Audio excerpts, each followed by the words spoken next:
Spring is considered a trusted framework in the Java ecosystem and is widely used. It is no longer valid to refer to Spring as a framework, as it is more of an umbrella term that covers various frameworks. One of these frameworks is Spring Security, which is a powerful and customizable authentication and authorization framework. It is considered the de facto standard for security Spring based applications. One of the viewers requested me to make a tutorial on Spring security with JWT. So I'm making this series to explore Spring security step by step, starting from basic security to Spring security with JWT. In this episode, we will explore the basic. So, and ultimately, we will also try to connect this Spring backend with Flutter frontend. So without further ado, let's get started. We will start by creating a project from start.spring.io. Let's add dependency web, then security and dev tools, and hit the generate project button. The project is now generated and downloaded. I missed to mention that we are using Spring Boot 2.4, packaging is jar and Java version 11, and all other project metadata information as shown on the screen. And our project is generated and downloaded. We will go ahead and import the project into IntelliJ. We will create a controller package,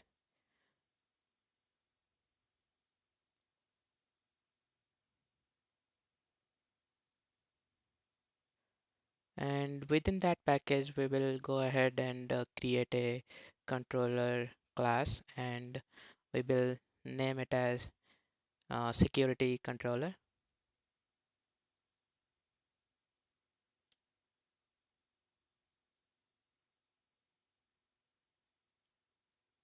And we will annotate this class with at the rest controller. We will add a public method of return type string and name the method as info. This method will return a simple string, say the application is up, and we will annotate the method with at the rate request mapping, and the path will be info. This is going to be a get HTTP method.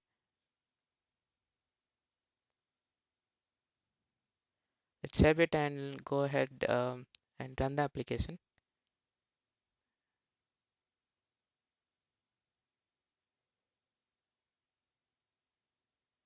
We are running the application just to make sure that the application is starting smoothly. The application is started. You may notice that Spring Boot has generated a default password just because we added the security dependency. Spring Boot is putting a wall in front of all the endpoints, and Spring Boot is putting all the endpoints behind the wall. And Tomcat is running at port 8080, which is the default port, and this is the default password generated. Let us now go ahead and open the Postman application, and we will test our application by sending some GET request to http:/localhost:8080/info. We will send this request without any adding any authorization headers. When I try to access that endpoint, you see that the status is 401 and the error is saying that the request is unauthorized. Now if I go ahead and add an authorization header and provide the credentials, For that, default user is user, and this is the password which we copied. And if I now hit on click on send button, and you see the response. Now that our basic application is secure with Spring's default security, let us modify the application a bit, and then slowly we will override the default behavior of and configure the application as per our security need. We will add another endpoint, which is /hello. It is again going to be a get HTTP GET request.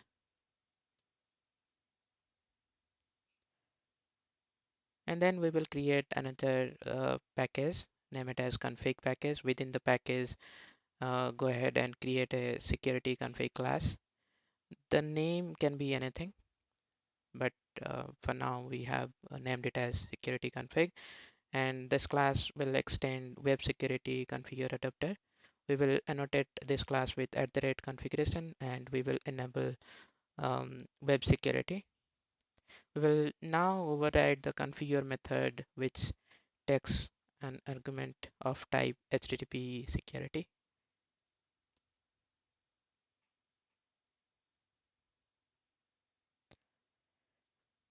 The default behavior is http.authorized request dot any request dot fully authenticated, and HTTP basic. This is the default. I mean, even if we are not configuring anything, then Spring Boot will authorize all the requests that are coming to the application, and it will protect all the endpoints. So this is the line number 14 is the default behavior of Spring Security, but we will comment this out and we will configure our um, we will override the configuration. For now, we will say http dot authorized request, and we will add ant matchers to allow /info to all the everybody. We are saying permit all. I mean /info endpoint will be um, allowed to everybody, but we will not we will protect all other endpoints. And we will ask Spring Boot not to maintain any session.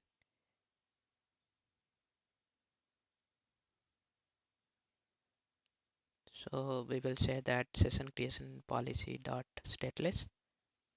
And lastly, we will enable cross origin requests. For now, we will create a bean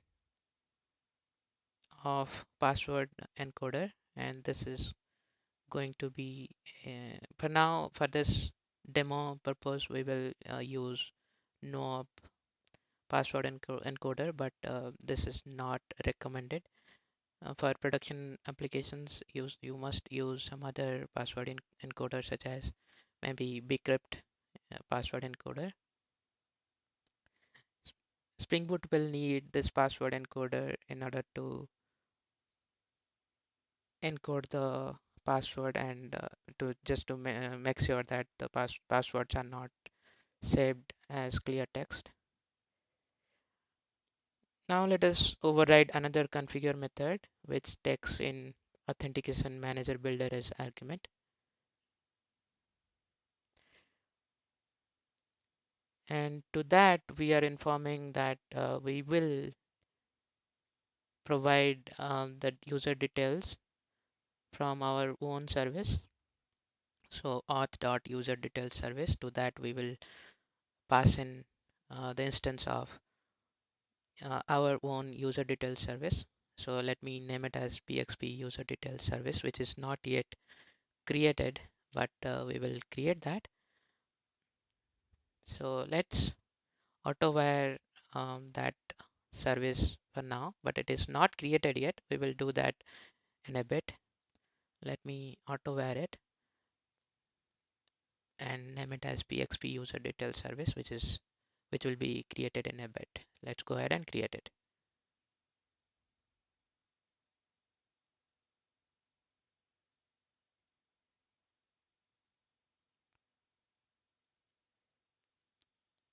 By this configuration, we are asking Spring Boot that we will store all the user information in database, and we will fetch that from the database using this PXP user detail service.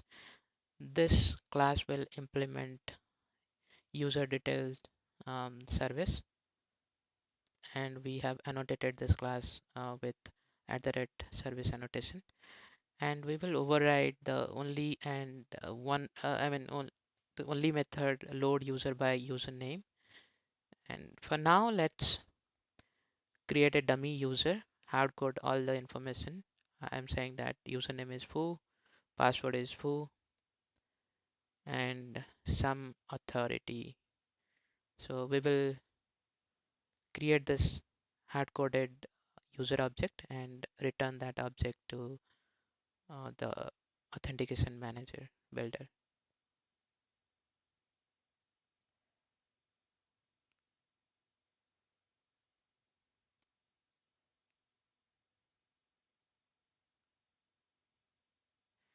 In the next step, maybe we will fetch the user information from database, but for now, I'm hard coding everything.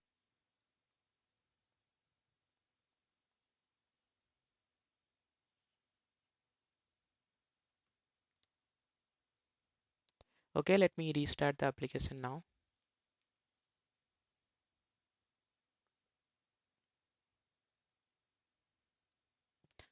As you can see, the application is started, but this time the default password is not generated because we have overridden it. So the default password is not generated.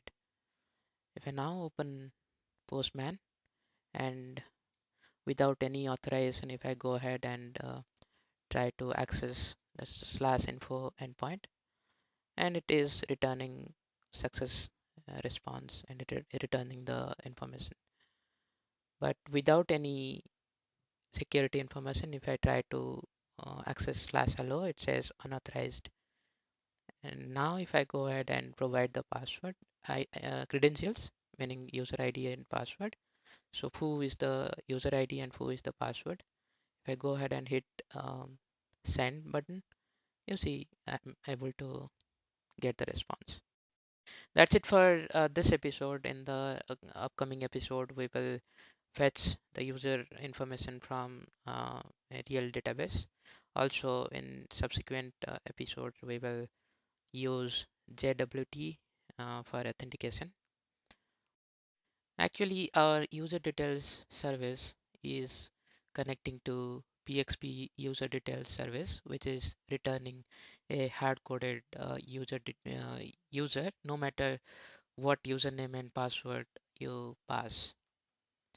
It has got nothing to do with Spring Security though, but we will modify our application to authenticate against a real database instead of returning a hard-coded user every time.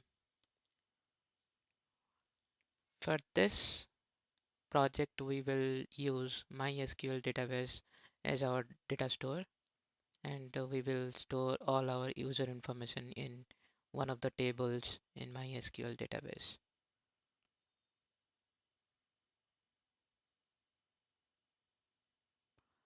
Let us go to our pom.xml file. Let us go ahead and add the dependency for MySQL driver. Also add the dependency for Spring Data JPA. MySQL driver is already present, so we will remove that. We will keep the Spring Data JPA dependency.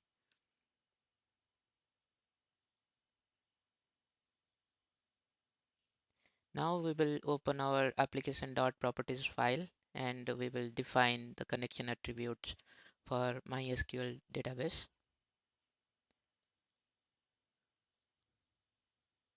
Okay, now it is done. So now that this connection string is out of the way, we will go ahead and create another package for our entity class, and let's name it as dot entity,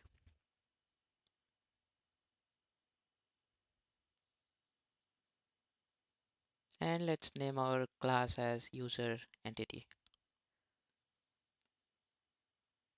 We will annotate this class with @entity annotation.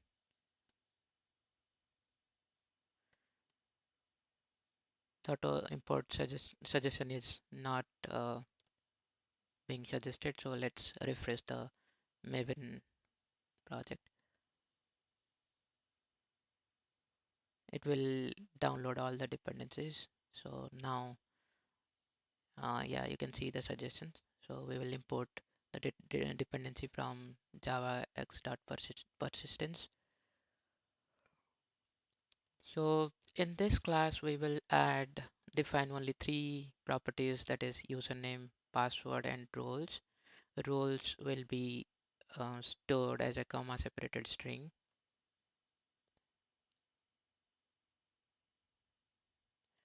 Private string password, and then private string roles.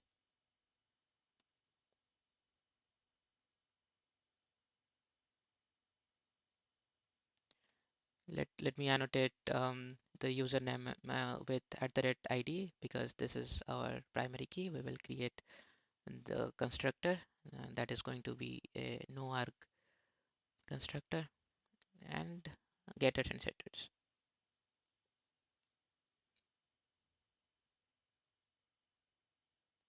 for all the fields.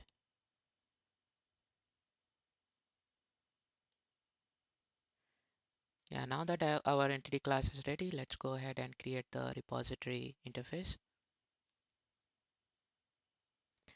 Within the package um, com.php.spring um, dot repository, and we will name it as user repository. This is going to be an interface, and this will extend JPA repository.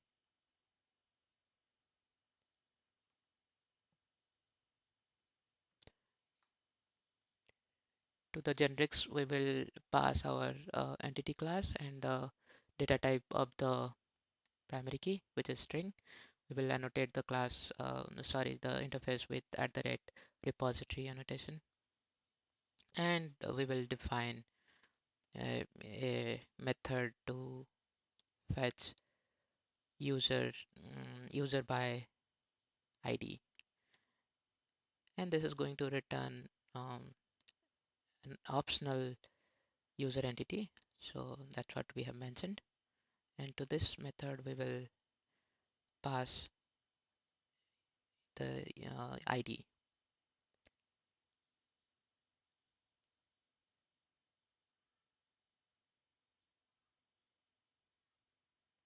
In order to get a match, we will need to scan the database with user ID, and hence we are defining a method find by ID.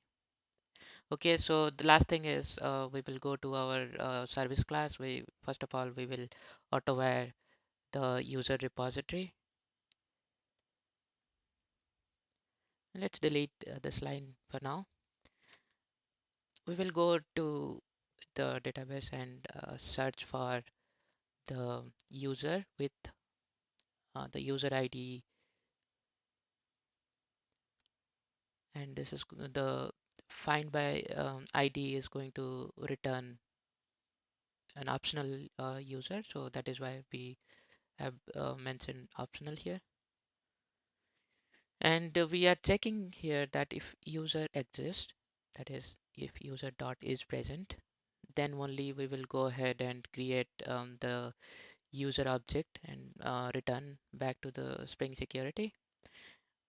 For the roles, we are creating a list of simple granted authorities, and we will name this list as authorities.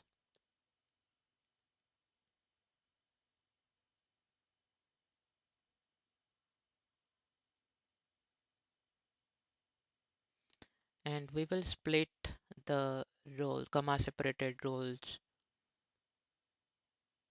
So we're saying user.get user roles dot split, and we are converting the array into a list so that we can use Stream API to create a list of simple granted authority.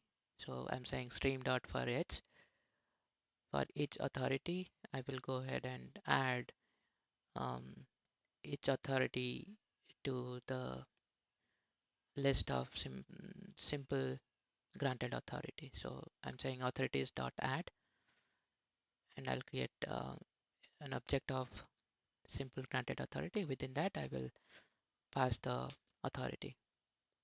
So now that the authorities, I mean the list of authorities is ready, so we will create an object of um, user.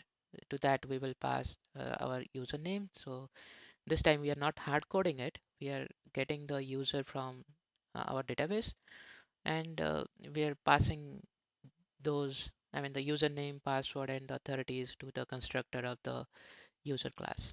So in case the user is not available, we will say throw an exception, user name not found exception. So we are throwing user name not found exception, and within that we will say that user doesn't exist.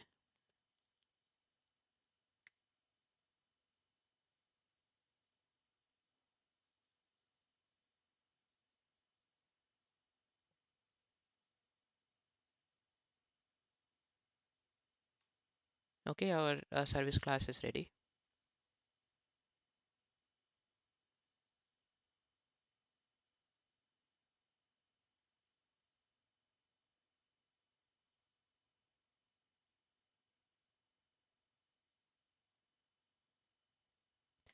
Okay, my MySQL is already running on my local machine, so I have already added a couple of users in the user underscore entity table. So John and Linda are the users. Let me go ahead and start my application.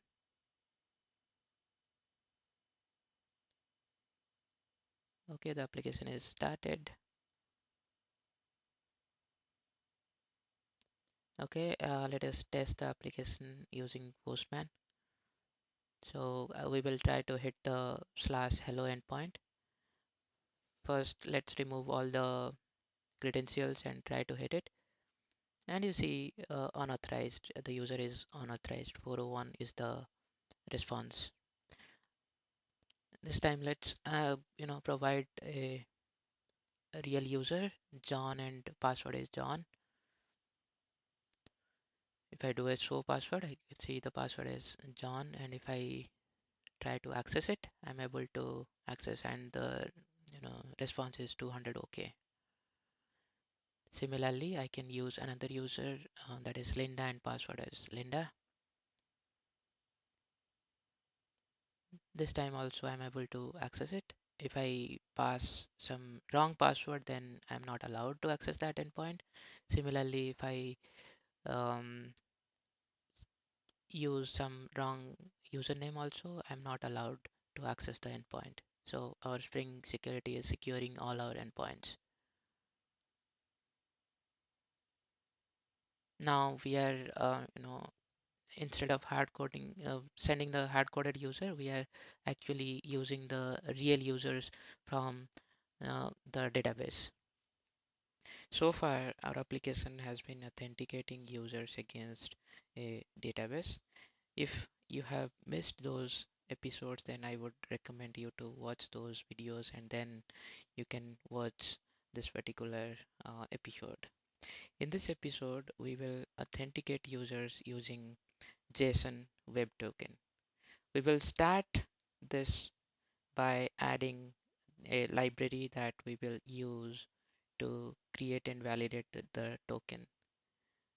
Um, the name of the library is JWT. So we will start with pom.xml.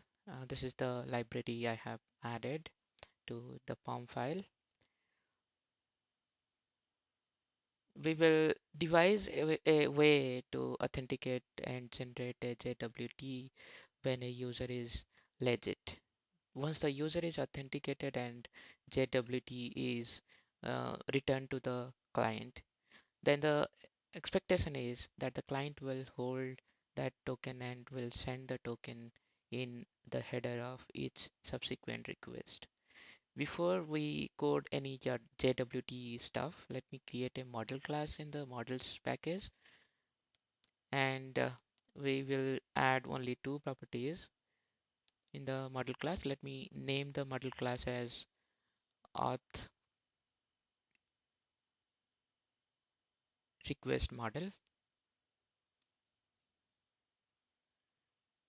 We will add two properties. One is username and the other one is password. Private string username, private string password.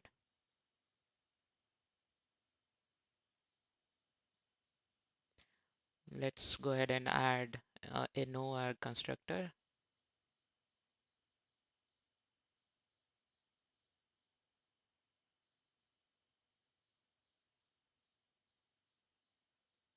And also another constructor with arguments.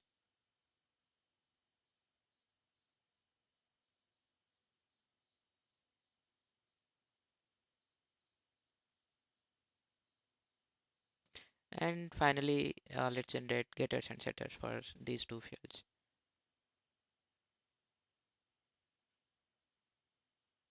The class is ready. Let's now move on to application.properties and define a secret in this file.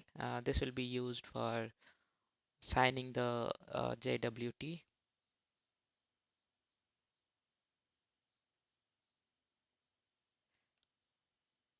Right, let's go to the controller class now and we will create another endpoint. So far we had only two endpoints. Now we will add another in the controller class.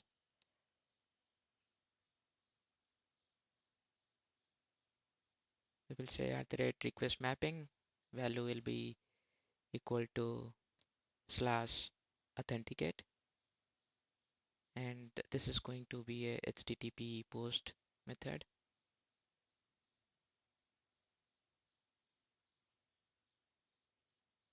And the name of the method will be public string get JWT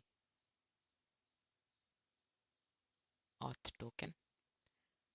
This method will accept username and password.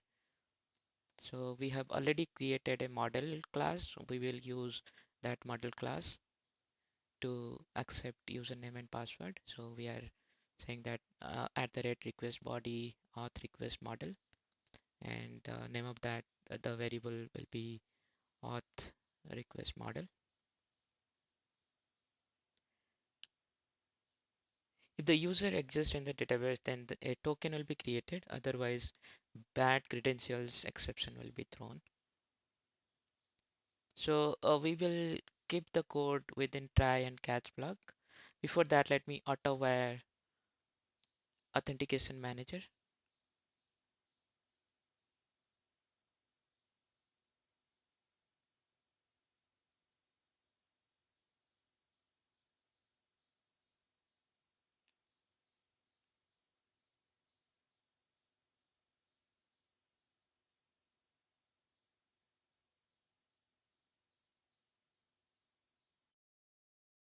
We will also auto-wire user details service, which we have already created in our previous one of the previous episodes. We will auto-wire JWT service, which is not ready yet, but we will write it in a bit.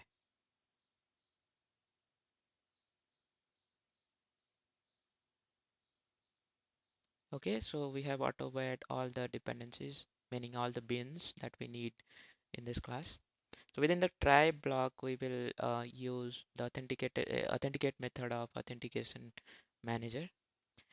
To that, we will pass a username password authentication token object, and that object will accept the username and password that we have received in the request.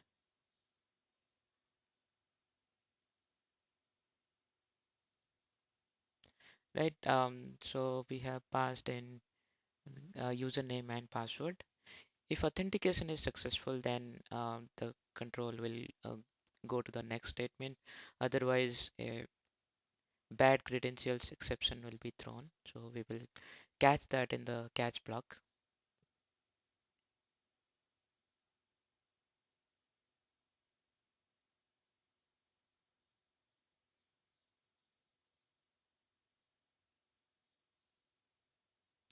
So we'll say that catch bad credentials exception E, and then we will throw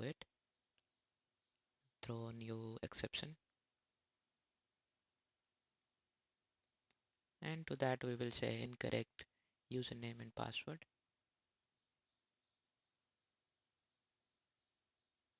Sorry, incorrect username or password, and we will also throw the actual exception.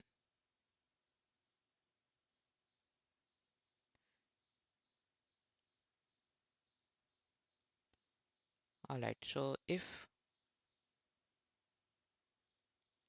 authentication was successful,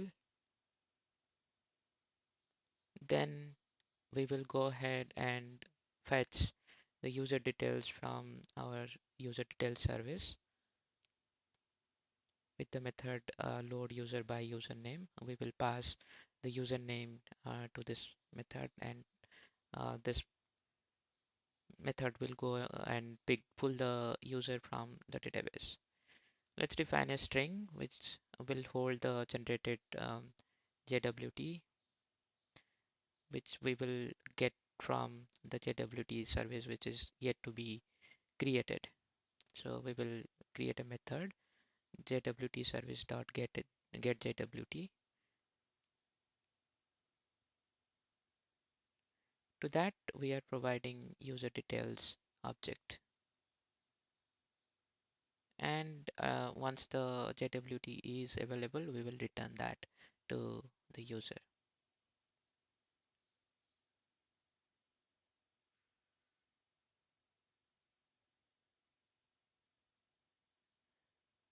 Okay, let's go ahead and create another Java class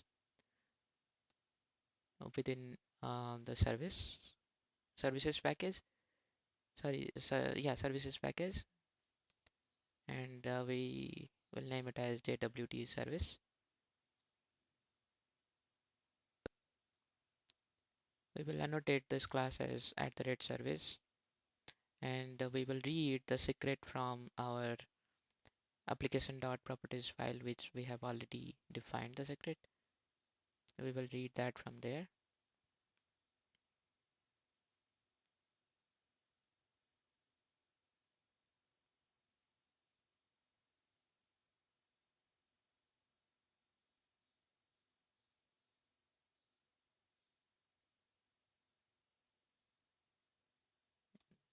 It's a string, simple string, which I have defined in the properties file. And that content of the string will be stored in the variable secret. This is the method we are going to create, which is going to return a string get JWT, and this will accept a user details object.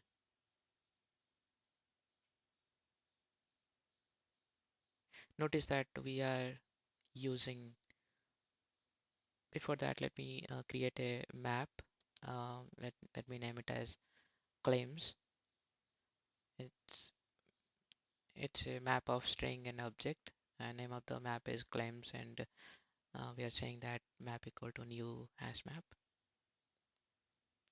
So we will store the JWT in is another string called JWT.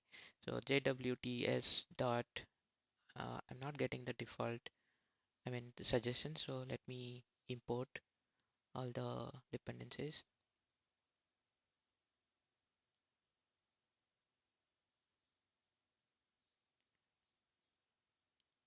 Yeah, if I click on reload project, all the dependencies will be downloaded. Yeah, now if I say JWTs dot, yeah, now I'm getting suggestions. So JWTs dot builder, where you may notice that builder pattern is in effect, and we are using that to generate the JWT token. Okay, we're saying that JWT dot builder dot set claims, and then we are setting the subject, which is nothing but the username dot set issued at.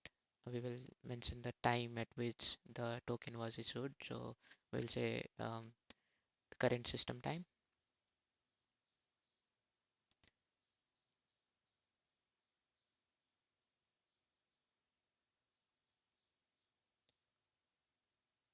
We will also set expiry time. So we are saying set expiration, and that will be current time plus maybe an hour. So we will add 3600 seconds to to current time. Then the next thing we will do is we will sign the token with our secret, and we will use hashing algorithm. It's it is 256, and we will use our secret and dot compact. So this is how we are going to generate the token. Once token is generated, we will return that return the token.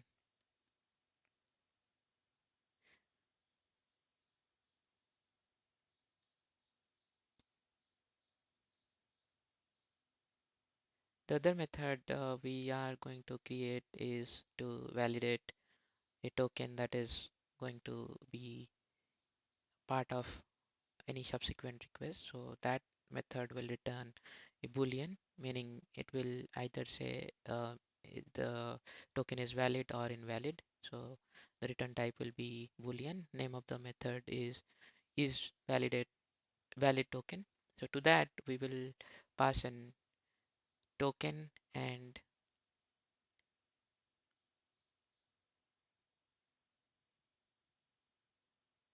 user details object.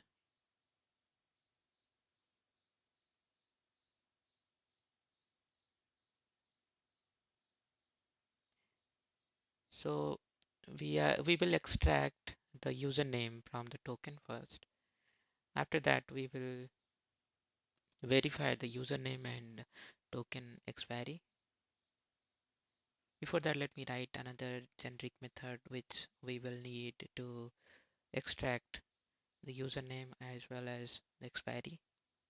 So the name of that method is extract claims. It accepts two parameters. One is token, the other one is function. Function of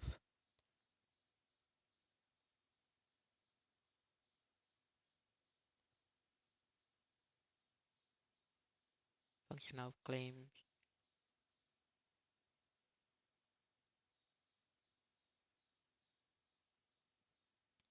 and a generic, and let me name it as claim resolver.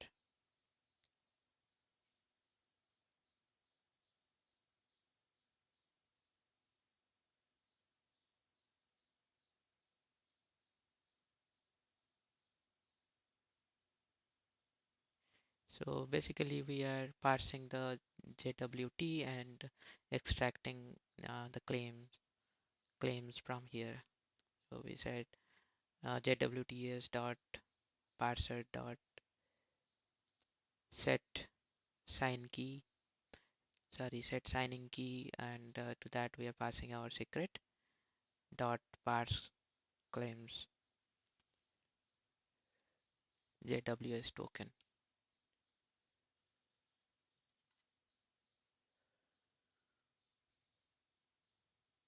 dot get body. So we will say claims resolver dot apply the claims, and after that we will return claims resolver dot apply claims. Right now, coming back to our is valid token method, we are extracting the username from the token.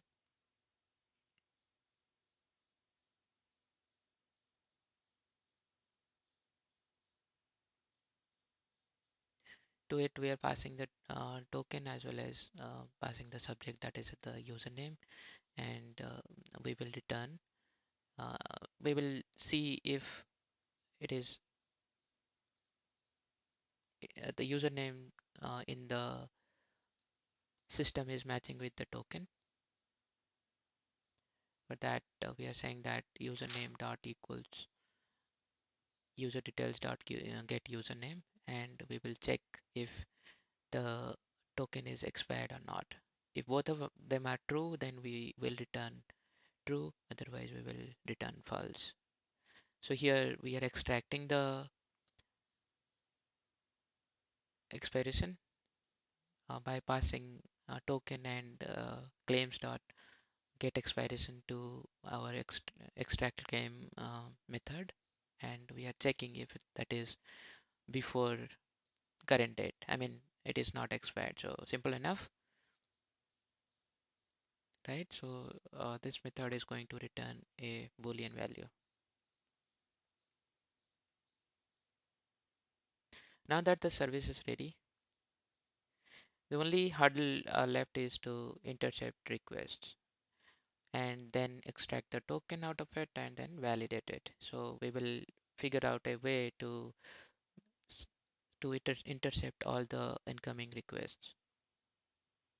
The way we do that is by using a filter.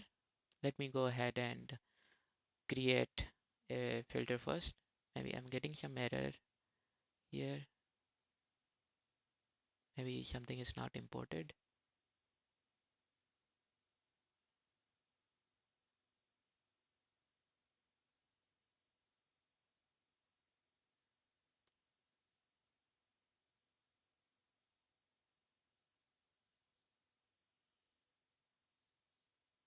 We'll come to that a little later. So let me go ahead and create a filter.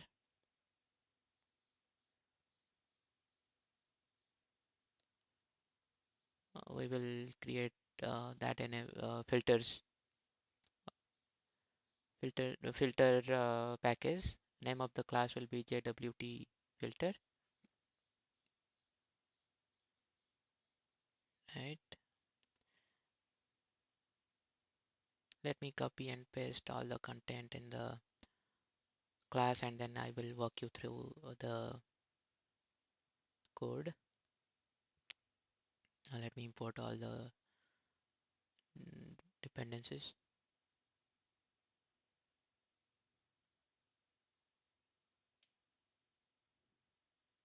And this JWT filter will extend once for request filter. So that means for each request, this filter will be called once. And to that, we have auto-wired our user detail service, JWT service, and this is the logger. We will override the do filter method in this class. In this method, we are actually extracting the token, validating it, and if the token is valid, then we are setting the security context. After that, we will hand over the request to other filters in the chain to do their duty. Right, you can see that first of all, we are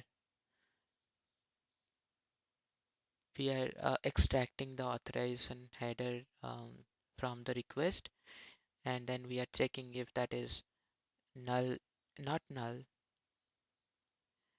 If that is not null, then we are extracting the token by splitting the string from position 7, and then from there we are extracting the username. If the username is not null and the security context is null, meaning security context holder, that means no, it is not populated before. What we will do is we will go and fetch the user details from the database. Once that is fetched, we will go ahead and validate the token with the our user details object. And to do that, we are using username password authentication token. We are creating an object of it.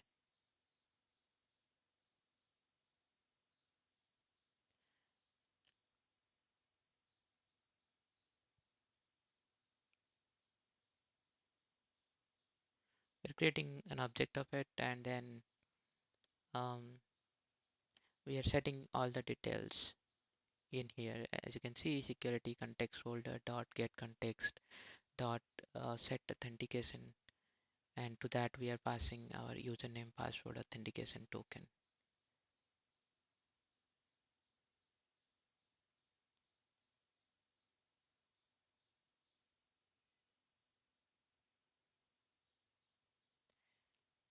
Even though the filter is created, unless we ask Spring Boot to, or rather Spring Security to use the filter, Spring will not use it.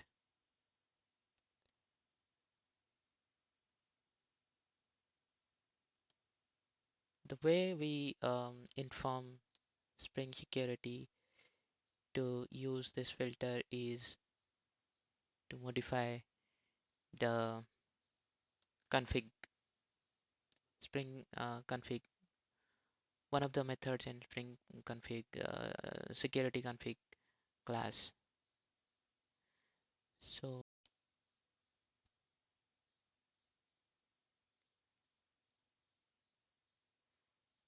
so in this class, we will override another method in order to inform Spring Security to ignore security of the slash authenticate endpoint, because every user, irrespective of if the user is authenticated or not, should be able to access it. Before that, let me um, mention that we want Spring Security to execute the filter that we just created before username password authentication filter. So we do that by adding this configuration http.add filter before, and to that we are passing our name of our filter, and then we are mentioning before username password authentication filter dot class. This has to be executed. We will also create a bean which authentication manager bean, because you remember we are using that in our controller class. So we are doing that here by creating a bean. In this method, this method will return authentication manager. So name of the method is get authentication manager. Name doesn't matter, anything can will do. So super dot authentication manager bean. So this is not available by default in Spring, so we have to explicitly create the bean and return it so that Spring can manage it.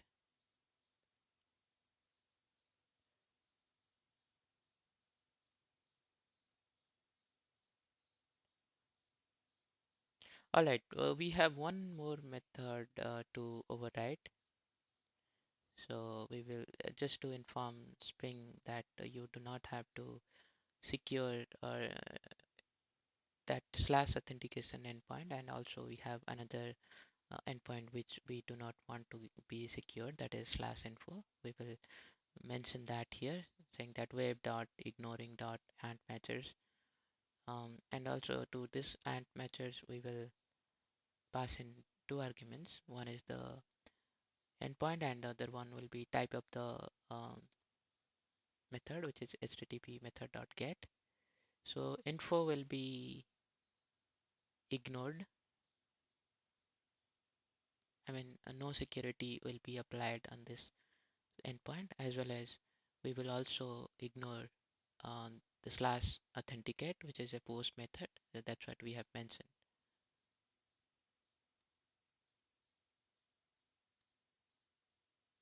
If we do not do that, then no user will be able to log in ever. So that is why this is a mandatory step that we have to perform.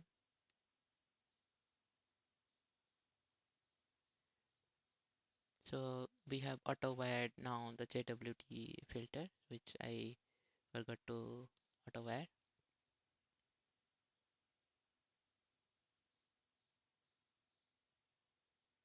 Okay, this security config class is ready. Security controller is also ready.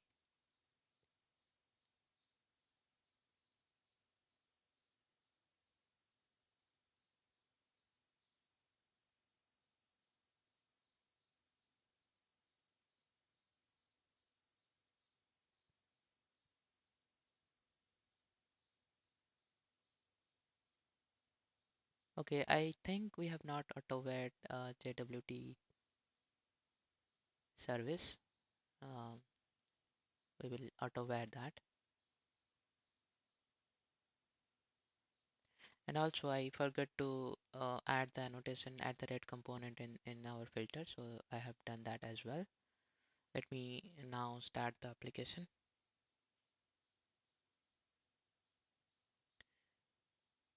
The application is running now. As you can see, the application is started. Let's go ahead and open our Postman and send a post request, which will first of all, it will authenticate the user, and if a user is authentic, then a token will be created and sent back to the UI. So we are using basic authentication here. We're not providing any username and password. In the request body, we are passing um, an object, JSON object with the username and password. And if I hit on send, and in the response, I'm getting the JWT. We will use this JWT to access another endpoint, which is slash hello, which is secured. We will use that here. So type will be bearer token, and in the header we will add this um, authentication token with bearer space, then the JWT. And if I hit send, as you can see, uh, response hello pxp, and the status is 200. Okay. And if I remove authentication, meaning if I do not send JWT token in the request, then you are saying that the request is unauthorized. But I am able to access slash info because it is not authenticated. So any user can access it. So now I enabled authorization header, and now I'm able to again access the endpoint. That is it for today. In the next episode, we will integrate the application with Flutter. If you have not done so yet, then please do not hesitate to subscribe to my channel. If there are any queries or comments, then please let me know in the comment section. Thank you for watching.